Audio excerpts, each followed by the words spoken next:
Good evening, YouTube. How are we all doing this fine eve? Well, yeah, I've been asleep again and I've been dreaming about news, and I've got my co-conspirators with me. I have the ogre. Cheers. And I have the one true voice, or the voice of one rather, should I say, sorry, before I fuck that up even worse. Hello. Hello. Magic Bollocks can't be with us here today due to personal issues, but he wishes you all a very good stream, and he'll probably turn up in the chat at some point. But moving on up from there, how are we all doing, my fair friends? Very well, very good. I won't even lie. We can have some banter like we always do in the beginning, but the stories that you picked out today, I'm really stoked about them. Won't even lie. I'm alive. That's about it. Yeah. We're alive and we're well, and I'm going to have to screen share, so let's do this. If you need me to, let me know, brother. I can pop up anything you'd like. Yeah, if you want to start off with story one, then that would be a hell of a lot better, because I can't use explicit or fucking OBS because I'm a dumb cunt. I disagree, but teach their own. Aren't you going to college, sir? I finished a week early. Shut the fuck up. See the problem we have with college students today? Yes. The homework was too easy, all right? I was able to do them in a day. They're supposed to be all week. I was able to do them in a day and still got top marks. Anyway, that's enough of kissing my own fucking ass. Let's move on to the story. Good. Right, so we have a sugar tax. A lovely sugar tax. Let me just present your screen, Mr. Ogre, if I can. I think I am. Oh, no, I'm not. I'm sorry. You have to do it. What am I saying? That's fine. I've now presented to everyone. Everybody is fine. We are presenting. So we have now been hit by a sugar tax. So as you can see there from the top, as Ogre has now highlighted everything, sugar tax. There's more to come in the war on obesity. Oh, because let's fuck over fat people, because they can't run, they can't move, they can't fight back. So let's have them. And as one of those fat people, I resemble that remark. I don't resent it, I resemble it. So it's not the end, there's more to come. That was a message from ministers with the launch of the soft drinks sugar tax. If anybody wants to jump in, you feel more than happy to. We don't have to finish off the actual story. We can just, we've got the gist of it. What the UK is going to be like in 10 years, please go and watch Demolition Man today. I can't wait to use the seashells. I'm still confused about that. I've looked up the lore and still don't know how those work. Yeah, they don't. They never did explain it. It's like it's similar to the briefcase in Pulp Fiction. It's just no one knows. It's what do they call that? It's McCormick. What the fuck? There's a name for it. Or McGillicuddy. Anyway, sugar tax. I mean, come on.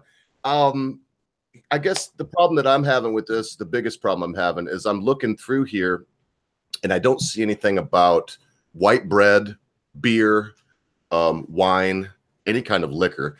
Why am I saying that? Because when you eat white bread or when you drink beer, drink wine, these things turn to sugar in your stomach and cause obesity. So I just see this as another example of them just getting more money. They're trying to use this pretext, but it's bullshit. It's bollocks. They just want more money. Yeah, that's what the government always does. I mean, like, if you go down through the cost of a packet of cigarettes, you're actually paying out of, say, an average pack costs you £8, you're paying £4 plus in tax. You know, so, and that's because the government are a bunch of criminally incompetent wankers. Yeah, that's for damn sure. But to go, I'm sorry to bug on here, but to go to this, right, the reason people are fat, right, first of all, you have the fucking parents who won't go into their kids' rooms and say, right, you've played the game for 6 hours, go the fuck outside and do something, you fat cunt. They won't do that, you know. And then, of course, you have the and again, this is where the class comes in, is that, poor people, working class people, at the end of the week, if they're lucky, they'll go out for fish and chips and have a chocolate bar. So, those were what, since we can't afford big holidays or fancy cars or anything of that shit, things like that give us comfort. So you have to take in the laziness of today's kids. I'm sorry, any millennials that are listening, you're a bunch of lazy cunts. And the class system where the poorest of us, those sort of meals are our only real comfort in life. There are treats at the end of the week. Yes. No, I have to completely and utterly agree with you for a change. I do actually agree that most children ended up going out to play football or going out to play particular sports, especially most of the boys anyway, especially if you found a bit of greenery or whatever, or a bit of a park. But even that's now frowned upon. If you go to a modern day park now, you can't play football, you can't play cricket, you can't go off and play rounders or whatever, or baseball for you Americans. What? You can't. What do you mean? Well, for instance, with cricket and baseball or rounders, you wouldn't be able to carry the bats because they'd be classified as a weapon. For football, what? Exactly. So even like 13-year-old boys going to the fucking bloody park, they can't carry cricket bats? Even more so, believe it or not. You'd probably get arrested being 13 to 16 carrying a bat than what you would do if you were 18 to 22. No. Hang on. Please help me explain it. I'm not calling you a liar. I'm just ignorant to this. So what you're telling me is that there's a group of boys. They have their cricket gear with them. They're not just carrying the cricket bats. They have their cricket gear with them. They're going, and they would still be harassed by the police? They could be, yes, especially the park wardens, because the park wardens wouldn't actually let them set up the cricket stumps and everything else like that, because it implies that you're going to be digging into the ground for a start, and then you've got a solid wooden ball that you're going to be whacking around, and they're going to say, well, you don't know how hard you're going to hit. It could end up knocking somebody out, and we can't be responsible for that. Well, Mohammed on a crutch. I can't bloody believe that. That's. I mean, and they want to do, and that just makes this worse, boys, because they're saying that they want to tax this, and obviously we already established that they just want the money, but because of obesity, and now I hear that they actually have laws in place that encourage children to not do as Voice said and actually get off their bloody fat asses and go out and fight. Have a team and play a sport. Do something. Good God, I tell you, if I was the way I see these kids nowadays, as it was mentioned, and I don't want to sound like an old curmudgeon, but good Lord in heaven, I mean, Jesus is weeping again because he must look down at creation and think to himself, look at this load of fat, jiggly lard asses. When did the world, in the United States, is somewhere above 65% of the human beings are obese. Something's Well, and I think another thing comes into this, and this is where I'm going to have a little chip on my shoulder for all you fucking city folk. But, out in the country here, we can go anywhere across the fields, down through the forest, no problem. But in the inner cities, I mean, besides the stupid laws that Common Sense guy told you about, you also have a drug problem, a gang problem.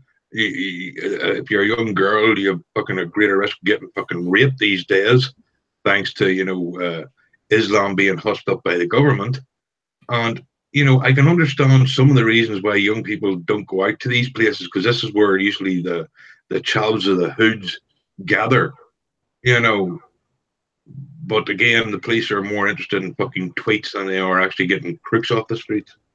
Yeah, no, I can actually agree from that. From being probably just a little bit younger than both of you two, it was round about my type of generation where I used to do that.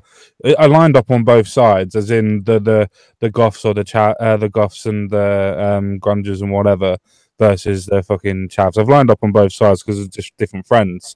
But no, I remember going to the park and lining up and doing that, having a lot of drinks and everything else like that, or sorting out a different place around different schools and fighting with different schools and whatever. That was our pastime. That was our exercise, bar obviously PE, and even that didn't always fucking work. Good old days, man. Those were the good old days. I never see kids like that anymore.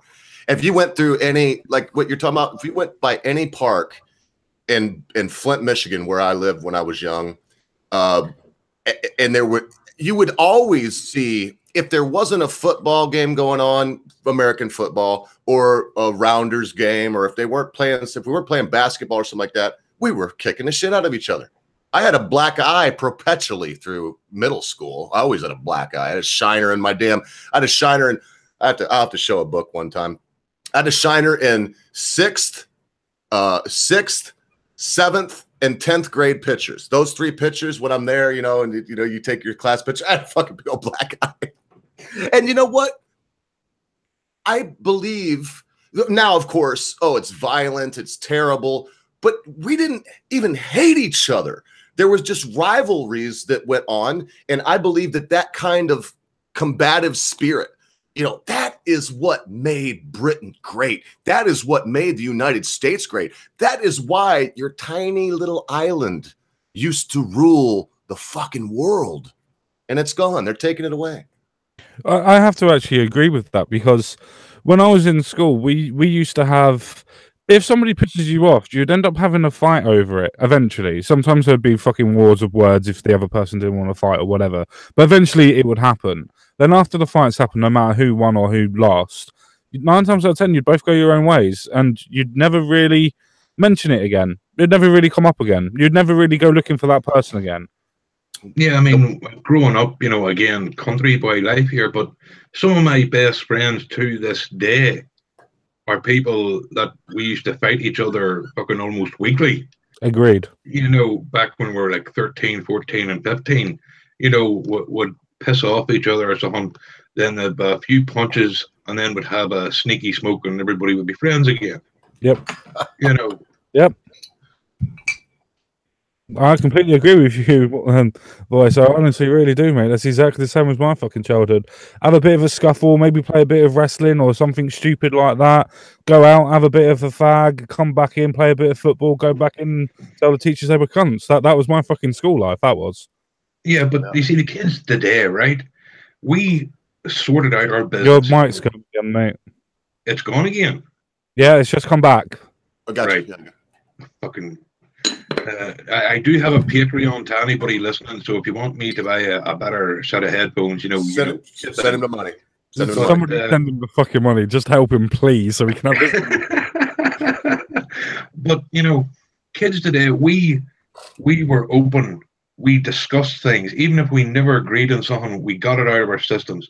Kids today, instead of doing that, instead of actually standing and dealing with the confrontation, they'll run home to their parents, or their parents will end up suing your parents because reasons. And that's the way it's become now. It's avoid it at all cost. Avoid confrontation. Anybody who disagrees with you at all cost. And that's why we have, and hashtag not all, but we do have a weaker generation these days, who are coming now simply aren't up to the people who came before,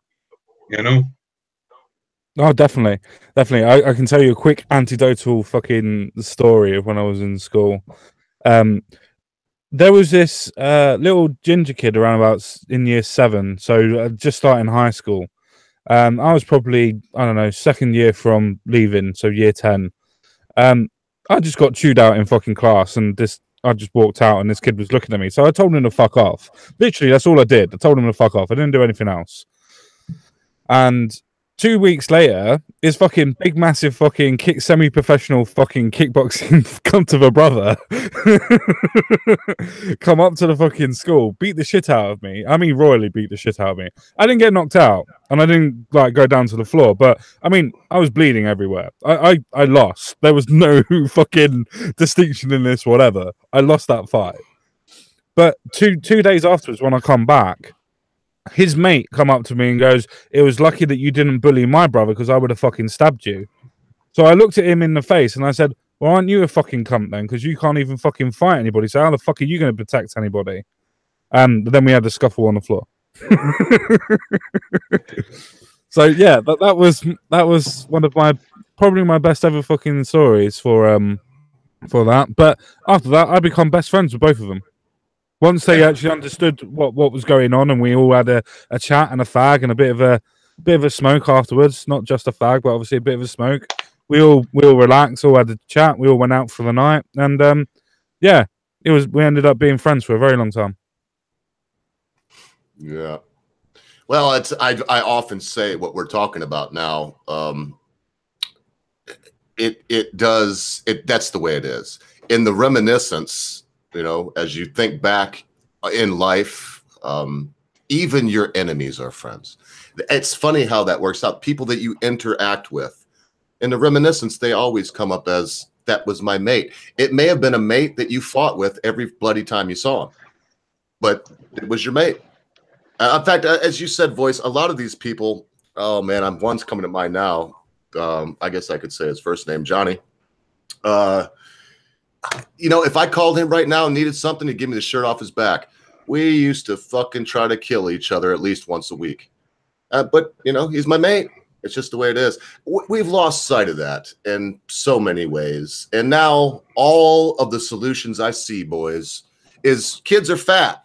Oh, so don't encourage them to go out and, yes, get in a fight, get into a wrestling match, get into a club that plays cricket or something good like that. No, now the answer is, well, let's make the bloated fucking politicians richer by giving them more money to do what? What on earth would they do? What would this tax do? It would just make the drink more expensive. So is that the only rationale is that since it costs more, less people would be using it? Well, I'll tell you what I would like them to do from a purely policy-driven point, as if they are now doing it, and they are doing it. Let's use this to actually help our civilization in general. Let's start bringing our fucking youth centers back and actually pumping money into letting kids being able to do stuff outside again, rather than not encouraging them to go outside, scaring the shit out of them so they carry knives and things like that. Let's just make them so that they can go to a club, relax, don't worry about anything for an hour or two for a couple of days a week. Let's bring youth centers back and actually put that money from the tax that's bad into something fucking good for a change. Yeah, definitely. Because like we had when I was younger, we had a local youth club and a church hall, and we also had the Boys Brigade. I don't know if you've ever heard of that in America, but you know, so we had. And it was, adults of a younger generation or an older generation than ours, who like there was no advanced balers or stuff like that back then, so they were doing a lot of the farm work by hand. And these, you know, hardy people were telling us how to become men. You know, and the same is true for the Girls Brigade, where the same generation of women were telling women how to be strong. You know, anything you want to be. And now, what do they have? You know, even if they had, I mean, honestly, I think even if they had these, what did you call them, youth clubs and stuff, I very much doubt anybody would go to them. Because not nowadays, no. Because the I think you'd be surprised in that. I think hang on. Say why, Voice. I shouldn't have cut him off either, but I think listen to his point, because I think I know where he's going. Common sense. Why wouldn't they go, Voice? Well, I think it has to do with, you know, it's the technology age. Like I grew up without mobile phones or any of that shit, and you know, but today it'll be like, well, I can't go to youth club tonight because I have to meet my friends on to go and play Battlefront and stuff like this. Okay. You know, they wouldn't want to go out afraid of missing something, or they'd say, well, I can't go to youth club and play football because I have to keep checking my Twitter every 5 fucking minutes in case someone does something, you know, like take a shit. Yeah. So, you know, if you can get the kids away from the technology, I'd say they probably would go to youth clubs and stuff. But as long as the technology has permeated our youth to this point, I honestly couldn't see them, or they would go to the youth club, but they all just sit in the corner and fucking tweet all night. Well, I think they would. I don't think they would go, but the reason, and then I want to hear why with common sense, man. If you think they would, I'd want to know why, Common. But I think it might be that. That's a good point. But also, imagine this: you'd have to call Zim and Zir if some kid thought he was a fucking half a Fenoik over here. You know, you got a fucking Fenoik right here, and you're a young boy, and you're developing what it is to be a man, and so you're like, hey man, faggot, why are you wearing lipstick? You're probably not only kicked out of the club, you know, and just forget about the homosexual thing. Think of all the politically correct shit that would come with the clubs. When I used to go to a youth club in Flint, the rules were don't smoke in the building. Oh, then no sex. I think that was it. Yeah, ours had one extra. No fighting. Ours had one extra. No fighting inside the club. No smoking inside the club, and no sex inside the club. Yeah, we couldn't fight either. No. But no, you do bring up a very, very good point. But the thing is, would you expect somebody of that ilk to go to a youth club rather than some lads with the football and things like that want to go and do their masculine, sporty sort of stuff or play a bit of chess or do whatever? Do you think those type of people would actually want to interact and go there? They would go there once and then never ever turn up again. Now, that's not trying to say that I want to exclude them, but, you know, Darwin did have a point on natural selection. Yes. And that's the point that I wanted to bring back up. The fact that people would go to youth centre simply because if my mate Johnny's going and he's going to go and play football for a little bit, I'm going to go with my mate Johnny. He's going to bring a couple of his mates and I'm going to bring a couple of my mates. And guess what? Johnny's got a girlfriend. She's got a couple of other little girls that are around him and that. Guess what? They're going to come as well. Guess what? One of my mates has got a couple of girlfriends. They're coming as well. That's how fucking socialization works. And generally, that's the reason why most youth centres always have people that they know people from. Because generally, they're all the same sort of fucking friends anyway. Wow. Yeah, that's true. Well, that's the reason why I think that they would be able to go to youth centres. It's the fact that the youth haven't got anywhere to go. And the thing is, the youth centre that I was used to go to when I was younger, they had the PlayStations. They had the other bits where you could do winner stays on FIFA or something like that. You could do the interaction bit while playing the games. So they were interacting with all those type of people. That's funny. I'm so old that our youth club, we had Zaxxon down in the Bristol Road youth club that I went to. We had Zaxxon and we had Centipede, you know, the old school, big old console games. Anyway. I miss that. I think that the youth of today, they believe, like I look at this, whatever we're going to call him, hog, and these Emma Gonzalez's and these David Hoggs and Cameron, whatever the hell his name. I look at these kids, and they talk about how us old folk, we don't know how to use a democracy, and we're so stupid because we think that people should have rights, and we're just such moronic. Do you know how long David Hogg would have lasted in my circle in 1988? We would have fucking hectored. You know what? He would have shot the school up because he would have been the one. It's so fucked up to me that it's changed, that these morons hectored some kid, and it ain't all their fault, but it played a part in it. Otherwise, they wouldn't be publicly mentioning it and making apologias for something. That because they did it, they feel guilty. These kids feel guilty. I think that's a lot of this outworking is this group of kids that. So make a long story short, he would have been the one. I mean, I don't know about you, lad, but just from talking about this subject right here, I can take a wild guess. How long would Emma Gonzalez last among the girls you hung out with when you were fucking 15 years old?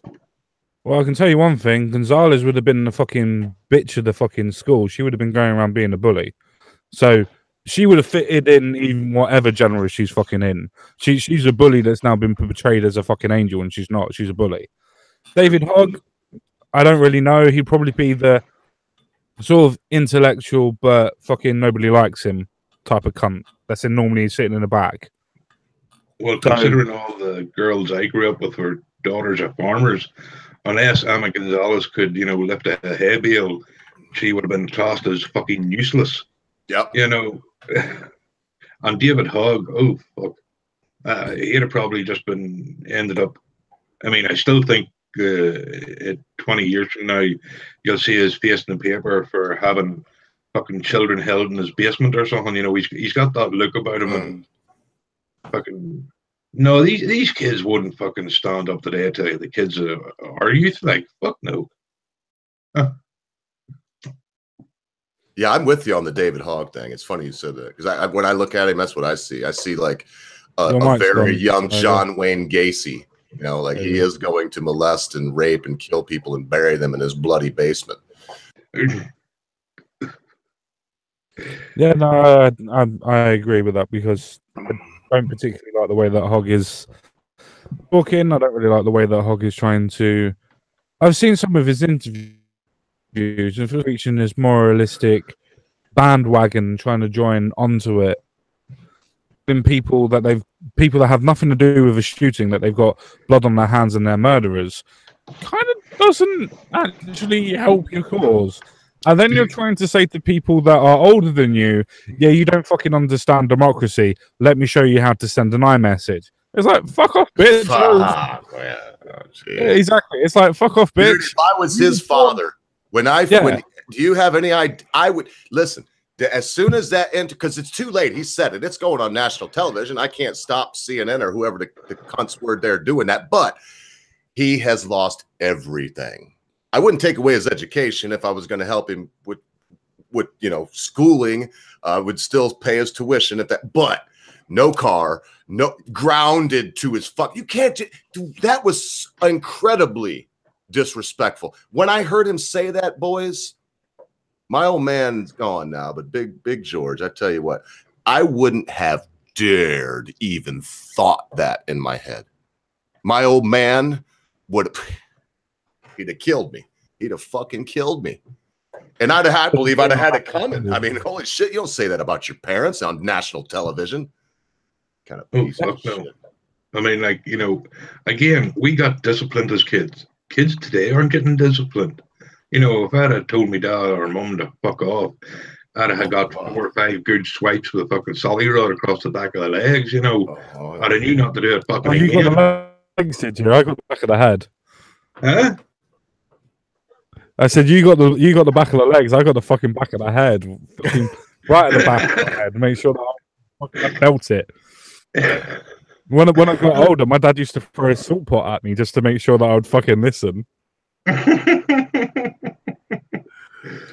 Oh man. Well, boys, I've been working on this segue, and we were kind of all over the board. And y'all ready for this segue I've been thinking about here? Y'all ready for this? Yeah, check this out. This guy comes home after a night of hard drinking with a duck under his arm. And his old lady comes down the steps and he says, "Hey, this is that pig I've been fucking." And his wife looks at him and says, "That's not a pig, that's a duck." And he says, "Yeah, I wasn't talking to you, bitch." Damn, that's harsh. That's fucking harsh. You're already fucking another bird, and then you come down and you go, "Nah, see, that's the pig I'm fucking." You're just like, there's so much Animal Farm going on here. I don't even know where to start. Orwell's turning in his grave. Well, I mean, it's about freedom of speech, because what I just said was really offensive. Even if you laugh, you have to admit it was a really offensive thing to say. You just might not have chosen to take offense from it. So I tell you what, when I seen this story, where did you find this common sense? I'd like to know where you got this. Sky News. Sky News. Oh, I could have just looked, but okay, you're right. It's right there. So was it just anyway? Hopefully it was a front page, because I missed this today. I looked through the news. I did not see this. So these fans are chanting, "Let atomic bomb drop on Hiroshima rivals." So listen, you can't make this up. So you got to understand that they're playing baseball, but this isn't America. It's very popular in Japan. I would say it's questionable. Oh yeah, I would say it's more popular there than it is here, because we have football. That's their #1 sport. Nothing comes close. They kick our ass every fucking year in the Little League tournament, the little chink bastards. But here they are. So they're getting together to play some baseball, some rounders. And check it out, common sense guy. They're playing somebody from Hiroshima, and that's the chant: "Let the atomic bomb drop." Oh my God. To every kid watching, every millennial watching, this is how you troll. I'm not telling someone to fuck off on Twitter and God. Go back and learn how to truly troll. Yes. Oh, that's fucking awesome. It is, and it harkens back. As we were talking, the first story, I kept thinking about this story, and I kept thinking, man, the old Japos, they haven't forgot how to be real, have they? I mean, that's what you do if you got a baseball team and you're from wherever, and your rivals are from Nagasaki. Of course, you chant shit like "Let the bomb drop." I've got a question. What happens when Hiroshima faces Nagasaki? How does that work? That's a playing field then, right? Nobody can bitch because. Well, like back in I'm the gonna day, drop the bomb. Not if we drop the bomb first. I'm gonna drop the bomb. Not if you do it first. Fucking bastard. but that's the thing. Like, I mean, back in the day when England used to play Germany, I'm talking back in the 80s now. Before a goal was even scored, you'd have heard the chant 2-0. And we all know what that reference is. Oh yeah. Yeah, because the Kaiser and then good old fucking Adolf. Yes, 2-0, baby. And then after that, even to this day, we now still sing two World Wars and one World Cup. Yes. Hey, and look, you lot, maybe you'll know. How many times did you all kick the shit out of the Frogs? Does anybody even know? Has somebody kept track that yes, we whipped their ass in 15 wars? Oh, well, again, you'd have to go. Oh, it's again. Well, probably a bad question. I just thought it was funny. Maybe it wasn't, because if you do have to go back a long way, voice. But the fact of the matter is, y'all have been beating the ever loving shit out of those Frogs for several centuries. I guess it looks like they may have finally learned their lesson. No, it's been a while. It's all quiet for the last. No, now they're surrendering to fucking African Germany. That's why they keep getting invaded by fucking Germany. Oh yeah, but I think that Battle of Waterloo, baby. I think that Battle of Waterloo and what Wellington did to them there, I think that really made them think twice about ever trying that shit again. To try and fuck somebody when you're being fucked in the arse from behind. It kind of doesn't work. Not unless you got a really long John Thomas. Well, even then, you're still fucking bending over, so the other person has to be fucking underneath you. Hey, there's Maz. I hadn't seen him, and Captain Copile. Both my brothers showed up at the same time. These are my gurus, man. They're kind of the two old guys that I really look up to. Good to see you. Maz was on the stream with me last night there, Common Sense guy. And look, I can't get too distracted. So what do you think? I mean, you got this story. I would say there's nothing wrong with this chant. And in the low bar of the headline, so you have this big headline: fans chant "Let atomic bomb drop on Hiroshima rivals," and it says a baseball club says it's struggling to identify fans who chanted insensitive remarks about rivals from the World War II bomb hit city. So when they say this, are they trying to look for them to press some Dankula style charges on them? Because I won't lie. I mean, I'm going to say it again. I see nothing wrong with this. You're trying to say, I mean, hey, if this is wrong, then it's wrong to go, hey, bada, bada, bada, bada, bada, swing, and you're going to have like 500 people screaming that. It's just getting inside of your opponent's head. So all I can say is, I suppose you have to remember where it actually is, though, Ogre. It's not in a westernized country, is it? No, it's over there. So are they going to? They don't have much free speech laws over there, my friend. No, they don't. I'm not saying they're completely like oppressed in an authoritarian state, but they have limitations, more limitations than what we have, and that's even scary to me at this moment. Yeah, don't doubt that. But it does bring it, as you quite rightly said, it does bring an interesting question. If, for instance, we were able to use this over here, say, for instance, it was a football team, and we were able to bring them over here, and one of our football players or one of our football teams decided to use this as a chant, how would that go down in this country, considering that we've just had Liverpool batter the shit out of a fucking Man City bus? Well, in your country now, I don't know. But in your country, just even 30 years ago, the y'all would have came up with a better chant about them. You know what I mean? It's not about. It's the problem that I have is it's not about being butthurt. If you're butthurt, and do what a man does, internalize that shit. See, seethe inside, burn, get a fire kindled, and come back and tell them what a cunt they are. Tell them their fucking mother sucks cock at the truck stop in a fucking back of a lorry for $5. You know, do something worse. You know, but this pansy ass shit, man, I get sick of it. I'll do it for 4.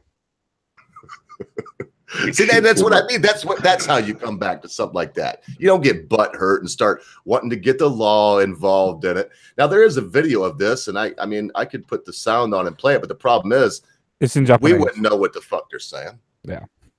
No idea. It's in Japanese. There's not much point. I mean, but that's the only thing that I wanted to bring this as a comparison on is thinking, well, if this was brought into our country now, what would our country do?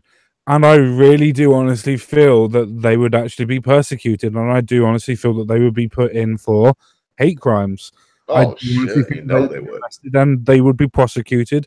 I do feel that they would be serving jail time. You know they would. I mean, good gracious! If I hate to keep going back, so I won't use that example. I'll use the one poor bloke that said, "Hey, where's the truck of peace when you need it?"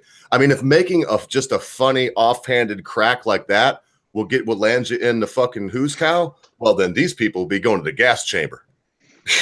Oh. And they're not even Jewish. Nope. Fine, I needed a wash anyway. They're only showers.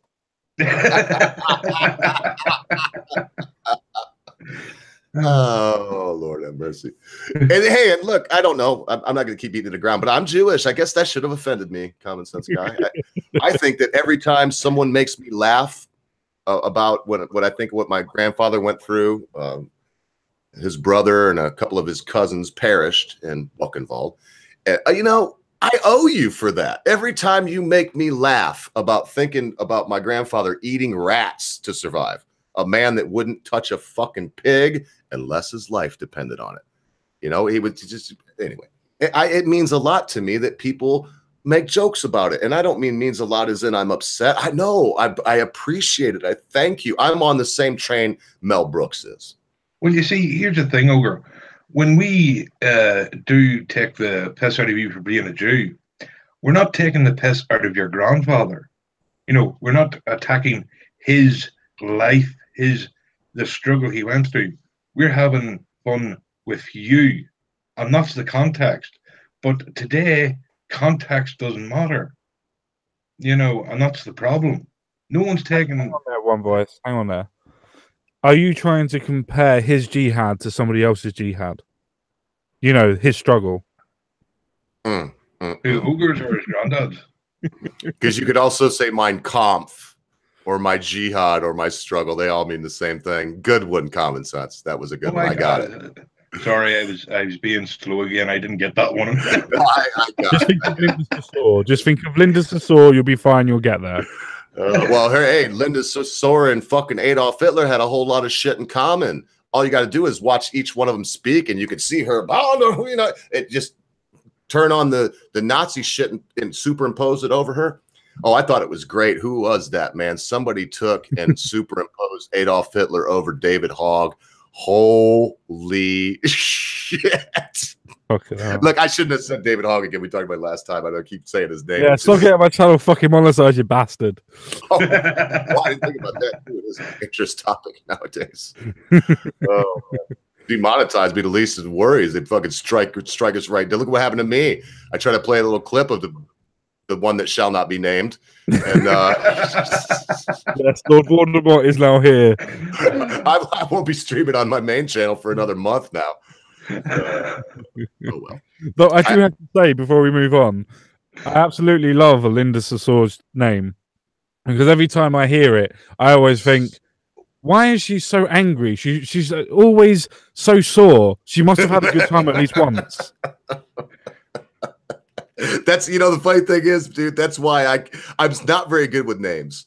You know, that's one of my downfalls. In fact, I shouldn't say that. What I should say is I will endeavor to remember names better in the future, but I do struggle with it. I can't forget hers because of what you just said. Every time I look, I'm like, why is this muzzy bitch so sore? Now you know why. Oh, good Lord have mercy. So I think I got the hint from the boss. He said before we move on, he just had his word. And looks like this is my favorite story of the day, folks. This came across to me from, oh, I can't remember, and I could show Twitter, but who cares? I'm not going to, even though I just did. I just seen it come across. It says, Heather Green, burglary death suspect to face no action. Now, when I first seen this common sense, I thought for sure, okay, it was a muzzy. He stabbed some fucking bloke, man, that was English, and for whatever, and they said he called him he said something bad about Muhammad, so they're letting him off, but that's not what happened. No, you know what fucking happened? Fucking hell. No, two fucking 36-year-old men decided they were going to go into a 78-year-old's house. They were going to hold him up with a fucking screwdriver while they rifled through his shit. The good thing about this is the 78-year-old decided he's not going to fucking take it anymore and decided that he was going to fucking use a screwdriver that 36-year-old man had to stab him in the fucking side and let him fucking run away. Now, the bloke died in the end, but I mean, you're supposed to be able to defend your castle, right? Yes. I mean, it's two on fucking one, and yet the 78-year-old man was able to fucking fight off two 36-year-olds, was able to fucking do something about it. That's you should get a fucking medal, not fucking prison. Yes. Yeah, Mr. Osborne Brooks, he's been released, but you can see the man here with a pint of Guinness. You might like that. Well, I was gonna say in each hand. You might like that voice. Yeah. Celebrating because I mean they were holding this guy, and he looks young for his age. I would have put him at late 50s, early 60s, but he's nearly 80 years old. And this gave me a lot of hope, boys. There are still some Englishmen in England with common sense. Yes.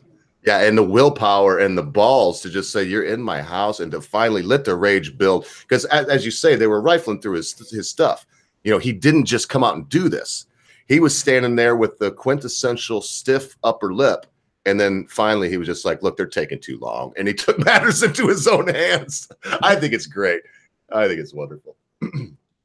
I think it's quite good as well that most of the public on this one, there's actually been quite a lot of public outcry on it, especially with the people that are around in Green. They've actually were going to provide some more protests. They were actually going to provide a counter signature and a petition. They're actually going to do quite a lot of different stuff. But luckily enough, the police have looked at it and gone, yeah, fuck that. We don't want that. We're just going to release you. Yeah. And the thing is, the guy, the scumbag that got his comeuppance, right? He was a lifelong criminal whose family are lifelong criminals. This is not some fucking, homeless person who was trying to find some money for food. This was a real life, long life scumbag. He got exactly what he deserved. Period. Because you can see what it says right here, voice. It says Henry Vincent was under investigation over a separate burglary involving another elderly victim. This cocksucking piece of whale shit was casing elderly pensioners to go and bloody rob them. And you know what? He was looking for victims. And this piece of scum, he didn't find one this time, and as you said, he got his comeuppance, man. And I just, it's beautiful, man. When I seen this, I laughed so hard I cried a little bit. And look at this guy, man. Don't he look at his? Maybe it's just because I know what he did, but his eyebrows, he looks like a fucking scumbag. You can just look at his ear. You just see that he's maldeformed. Yes, he's got a complex. Yeah, there's something was seriously wrong. So we're all in that. We have a quorum on this one. We all agree that this is as it should be. Not only, I don't think the guy should have ever been put in jail. I feel like if they're not, that the authorities, I mean, shouldn't they pay him for his time in jail? At least 50 quid a day and say, we're sorry we detained you. Here's some money for any lost revenue or any trauma that you may have. I mean, why was he detained is what I want to know. Isn't that a little harsh? I think the reason is that every time there is a murder, you get detained anyway. I think that is part of it. I think if they had decided to charge him, it'd have been something else entirely. But he was just arrested on being a suspect. And I think that is part of the usual rigmarole they go through. And this was only about, 2 days ago? Yeah, no, this was today. He actually got released today. Right. But he was only in jail for 2 days. I think it happened the 4th, if I'm not mistaken. Yeah. It only happened 2 days ago. I'm sure Binary Surfer will probably be able to correct me, but I'm pretty sure that anytime that there's any sort of suspicious death, anybody that's linked to that suspicious death will be arrested for murder, and then the charges will be dropped to what they can actually find out what it is. But first of all, they actually have to go to the highest point first. All right. Well, I can't lie. That makes sense. I kind of think in my mind, what would have happened here in the United States is they would have probably taken him downtown and fingerprinted and questioned him, but then released him immediately. So if he did spend a couple days in jail to be vindicated, well, I guess that is the way it goes. That's just the way it goes. I don't think that's a bad thing. You know what I mean, gentlemen? I could try to pick that apart and find fault in it, but to be honest, if they would have held him for 2 months, you know, while they were trying to work it out, well, I would not have the same opinion. But you know, what they did in my mind is they did their diligence, and that's it. Yeah, I mean, he shouldn't have been in there for 2 days, but at least he's been fucking released, and there's no charges for him. So. Yeah, okay. He's a 78-year-old man that's been arrested and gone to the cells, so to speak, in the prison, in the police. So he hasn't gone anywhere. He's probably been well looked after. Probably had quite a lot of cups of tea. I don't imagine that he's been maltreated or anything while he's been in there either. I imagine he would have been well looked after. So it's a case of okay, maybe he should never have been done that way, but it's policy. You've got to do it. So I can understand the points. That's the reason why I didn't bother doing a video on it. I knew where public opinion was going on it.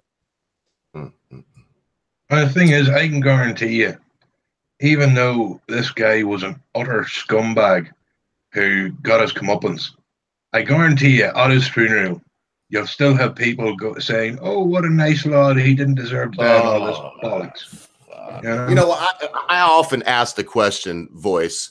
If people are always like, well, they're looking down on it, why isn't there, looking down at us from heaven? Why don't you ever hear the honest sermon at a funeral where they say, like, well, oh, Billy, he's looking up from hell? Yeah, exactly. Because let's face it, if there's a heaven and a hell and you believe in that kind of thing, one would have to say that kid would not be given access to Valhalla. He's not going to sit with the heroes of old and drink honey wine from a horn. That's just not going to happen. Mead. Mead's amazing. I love the mead and I hate the mean. Well, boys, I don't know. I just got to say it one more time. This guy, look, he's got a whole head of hair. I mean, almost 80 years old. This fella, he just... I don't know about a whole head of hair. It looks like it's receding quite a bit. It looks good though. It looks good. He's got a lot of hair, and it just, I mean, he just looks so healthy and vital. And I'm just, I am proud to know, as I said before, that there is, at the very least, this one Englishman left alive in England. This one right here that we know didn't take it. Boy, I hope he's enjoying those Guinnesses, man. Well, I'm actually a little bit different to you. I mean, most people you would think, I'm not saying all, but most people you would think would actually be able to look after themselves and actually, fight back, so to speak. And well done for him for doing it. But I think that the public outcry is the most important thing in this point.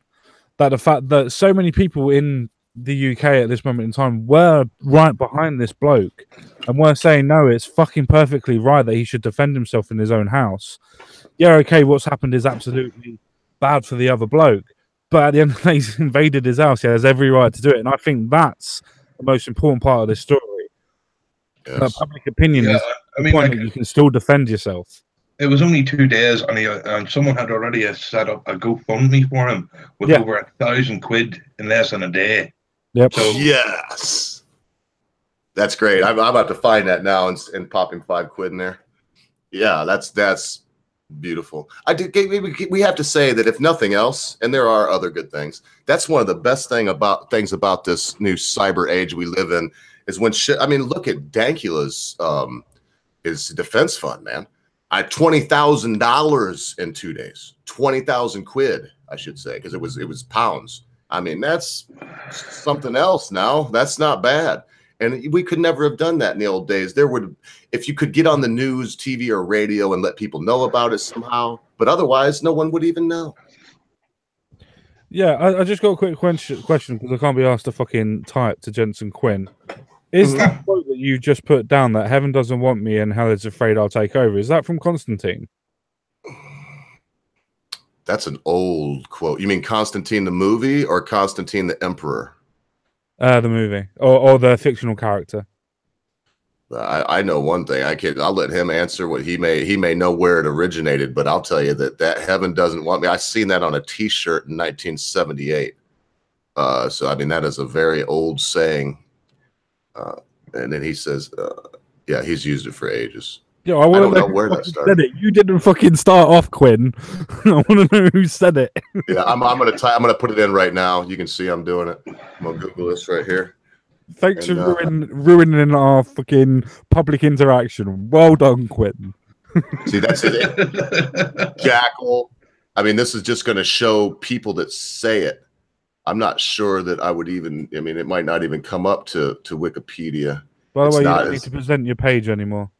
I'm not presenting you either. All right, good. Thank you. It says I'm still presenting. I don't know why. Yeah, I don't know why it is. It shouldn't be. You're presenting yourself by the looks of it. Okay, let me try to see what I'm doing here. I'm going to try to get it right.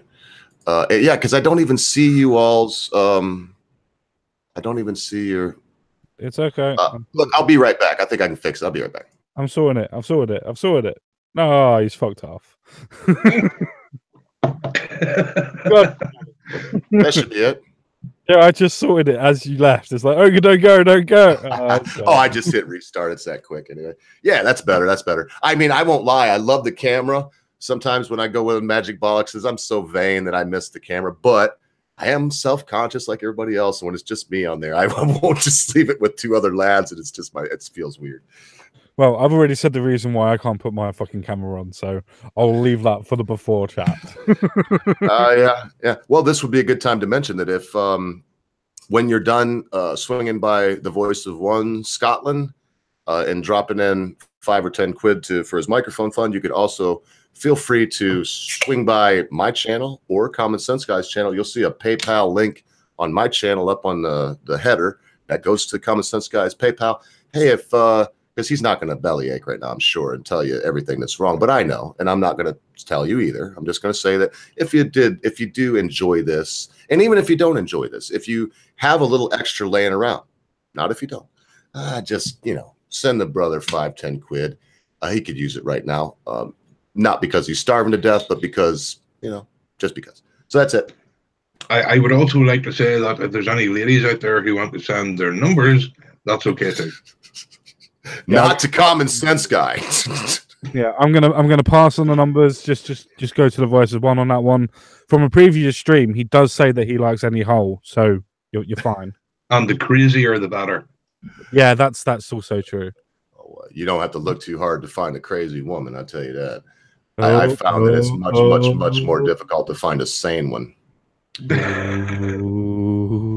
Yeah. Well, boys. That being said, let's fucking move on before we get attacked by the feminists. I got maybe another half hour of me common sense, and then I'm going to go lay down and die.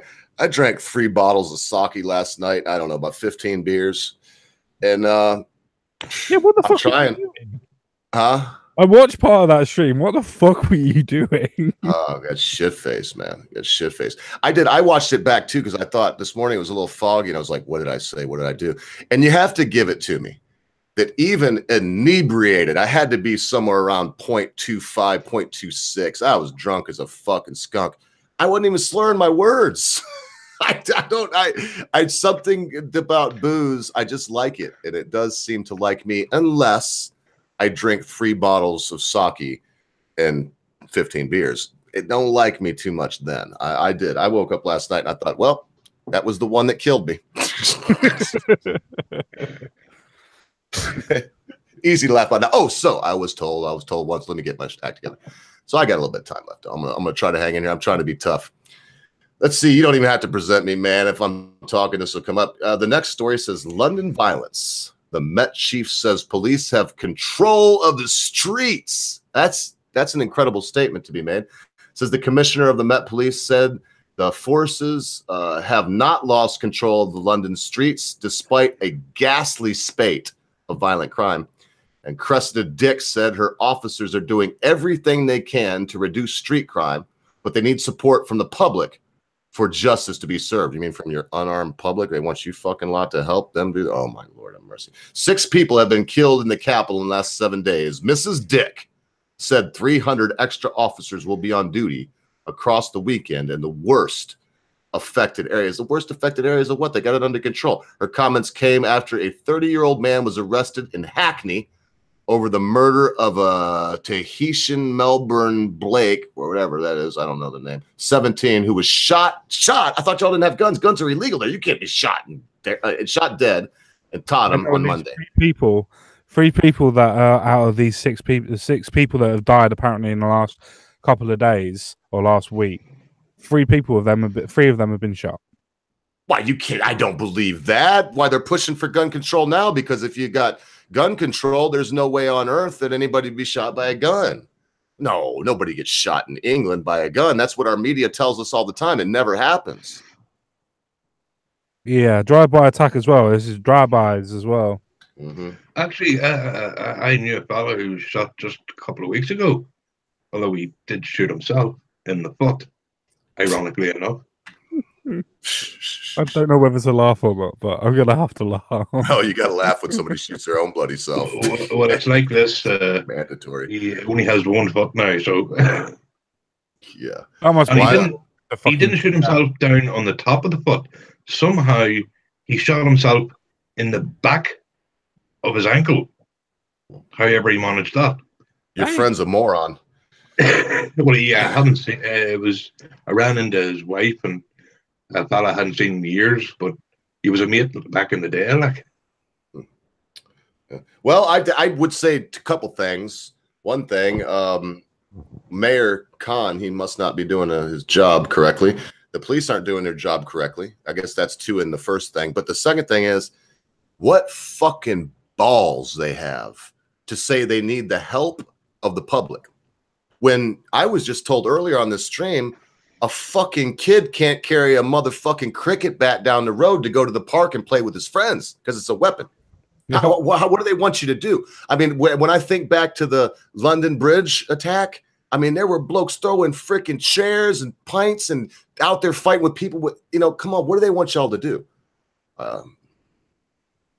Well, I just think it's let's agree on one point before we go on. And I think it's a very important point we have to agree on. I mean, Sadiq Khan is in fact a reject from Jim Hanson's workshop. That's just to be honest about that. Now, yeah, you said Spitting Image. He's a fucking escapee from Spitting Image. Yeah, we'll save the Sadiq Khan bits for the next story as he's the main perpetrator. Oh, sorry. Let's be focused on this shit. I mean, like sorry, go ahead. No, carry on. No, I mean, like they're saying the streets are safe. Streets are safe. All right, you see, if they were safe, they wouldn't.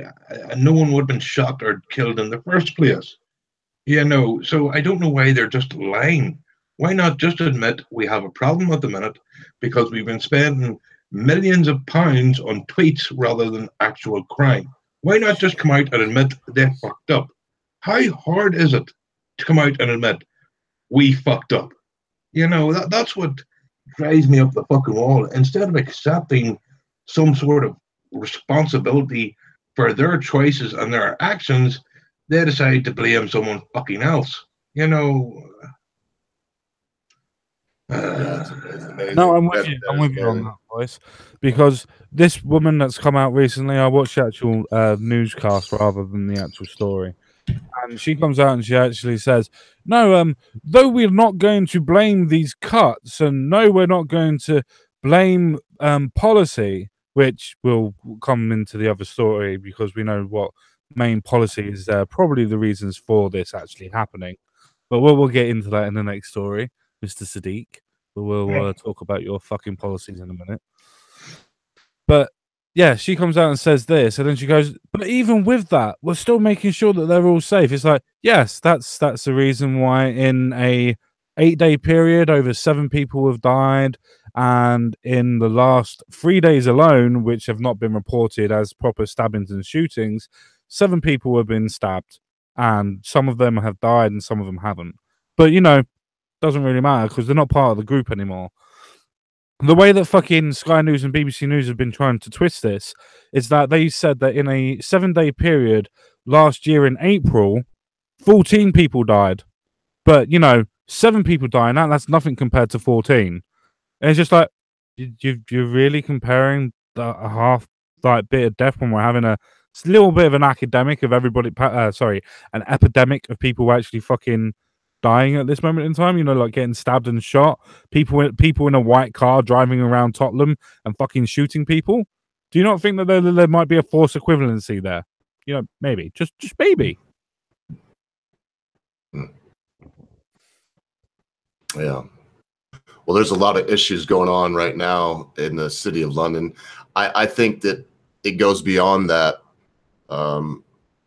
Having a discussion with an old friend of mine not too long ago, you were, I think, around at the time. We got into the idea of crime rates in the United States and in the UK. And if you believe the CDC, and if you believe, I mean, I've had like several references, crime rates there are higher. I mean, look, anytime you disarm a populace, you tell them you can't defend yourself. You don't have the right. You have to call a cop if someone is there trying to kill you. Right at that moment, you have to call a cop. You can't take matters into your own hand with a gun, a concealed, whatever you decide to carry to defend yourself. This is what you end up with. Whereas my examples, why in this country, you look at a city like, I will take the obvious example and go with Chicago. No guns. They do not issue handgun license in the city of Chicago. No guns are legal. They get shot left and right. It's unreal. There's some weekends where they will have over 100 gunshot wounds. Over 100. I know not all of them die, but they've all been shot. Well, then you can go to a city like, let's see, what would be a good example? You can go to a city like El Paso, Texas, where crime is relatively high, depending upon what kind you look at. But the type gunshot crimes like that don't happen. El Paso, Texas is a complete carry city. You don't, to my knowledge, I'd have to double check this in case somebody fact checks me. I'm not trying to lie, but I do believe that if you're over 21, you don't even need a permit to carry a gun if it's visible. And then if you're over 21, to get a concealed carry permit there is simply you go down and you say, I would like one. I've never, I'm not a criminal. And that's it. Why would a criminal, I'm going to go on to a long diatribe, because y'all know how I feel about this subject. This is part of the drunken stream last night, and I have people on, and I asked the same question. I won't ask you two gentlemen because I believe I'm preaching to the choir right now. But I asked Memes last night. Memes is out here. I'm not talking about his back. He's right here. I asked Memes last night, why can't you be trusted with a Dillon minigun? Memes had to say, and this guy is he is, I would say, progressive or a liberal or whatever you want to call that. He's probably voted more Democrat than Republican, but he's got a brain in his head. And when confronted with this question, boys, why can't you be trusted with a weapon? So far, everyone has said the same thing. Well, I can be. So it's a question of we don't trust our fucking neighbors that much. We want to see them get raped and murdered without being able to defend themselves. I mean, come on. And you wouldn't have this in London. You would in any city. Make it so that any citizen can carry a concealed weapon to protect themselves and watch the crime rate drop. It'll take a few thugs getting shot down in the street by an innocent armed citizen. But once that happens, man, the word goes out. Crime goes. I would be able to be trusted with a gun until someone bought me a ticket to go and visit Parliament, and there'd be 632 deaths. Well, maybe I do not endorse anything that the One Voice has just said. So Parliament and UK Parliament do not Do not censor me. I do not endorse this, but I do find it funny. Yeah, because the world would be, so worse if, we had to vote in all new politicians, No, I wouldn't kill any of you politicians if you are actually listening. I would publicly whip and flog you and, maybe torture you a little, but I wouldn't kill you, okay? I don't know if that's better, one vote. I don't know if that's better. At least with a gunshot, you could say, it went off. I was excited. I swore too hard. It went off accidentally 635 times. Yeah.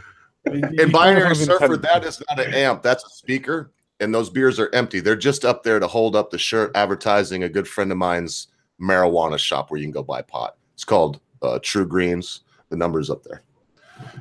Give him a call. Sorry, I just had to respond. Memes, Binary Surfer, he's just one of those guys. He funny guy. That's not an amp though. It's just a speaker. The amplifier, I have to plug the speaker into the amp. So it goes from I'm just being a dick now. What else is new? Nothing new. I tell you one thing though, my headache's gone away. I think I might have a bottle of sake here in a minute. Hair of the dog, mate. Hair of the dog, best way. Oh yeah, it helped. But I do believe one thing. I've got a hard and fast rule. If I have given myself a hangover, I've made myself that drunk, I don't get up and drink. I gotta wait at least until today. It was when we started to stream around 4 o'clock. I try to wait. I want to wait till 5.